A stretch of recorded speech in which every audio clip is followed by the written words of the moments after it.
Z vami bi rada delila zgodbo 5 otrok. Vseh 5 zgodb je resničnih, iskrenih in do konca povezanih z Jezusom. Z Jezusom, ki je trdna skala, trdna opora v mojem življenju. Prva zgodba je o otroku, ki se je rodil v mestu Nazaret. Ta otrok, ta Jezus je zgodovinsko dejstvo. Bil je človek in Bog. V najbolj revnih in neprijetnih okoliščinah, ker se je rodil v bistvu nepričakovano, čeprav napovedano, je presenetil najprej Marijo, potem še Jožefa. Marijo bi lahko kamenjali do smrti, Jožef bi jo lahko zapustil, ampak oba sta sprejela Božjo voljo. Oba sta rekla njegovemu življenju da. Zato je lahko danes Jezus naša trdna skala, naša rešitev, naša tolažba. Tolažba, ko nam je težko. Tudi druga zgodba je zgodba o otroku, o punčki pravzaprav. Mami in ati sta ji dala ime Vesna.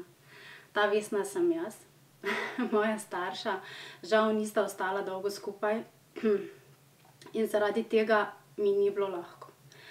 Velikokrat sem jokala in hrepenela, predvsem po očetu.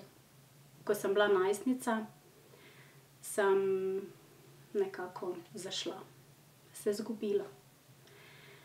Potem pa sem spoznala, da imam še enega očeta, Boga, ki me je ustvaril. Da sem najprej njegova punčka, da sem dragocena.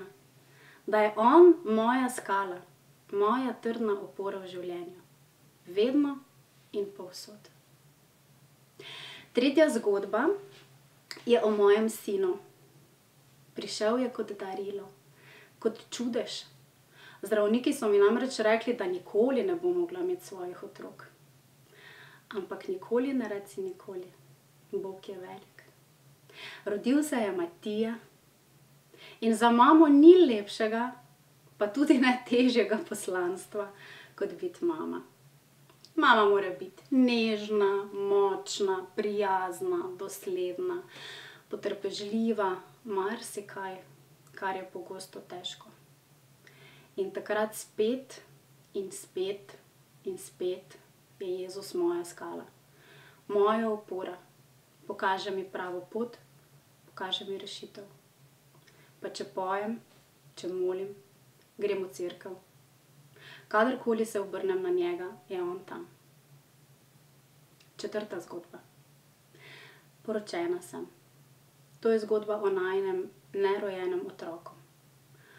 Avgusta 2012 sem šla na peš romanje k Novi Štifti pri Gornjem Gradu. Okrog 40 kilometrov. Ves čas sem molila in prosila za še enega otroka, za Pijo. Čez 1 leto, avgusta 2013, sem bila noseča. Žal, izven maternično. Spomnim se tiste sobe, v tisti sobi nas je toliko jokalo. Ko izgubiš otroka, ki si ga želiš, je to sigurno ena najtežjih stvari v življenju. In ko sem prišla iz operacijske sobe, sem 1 uro molila rožni venec. Še na pol narkozi. Če ne bi poznala Marije, če ne bi poznala Jezusa, če ne bi poznala njune ljubezni. Ne vem, kdo bi bil moja skala. Ljudje smo vsi tako ranljivi. In zadnja, 5. zgodba je o otrocih vsega sveta. O otrocih, ki so lačni, ki so brez strehe nad glavo. Ene zebe, druge žge. Eni so žrtve vojne, drugi kriminala. Njihovo zavetje so njihovi starši. Oče, mama, družina.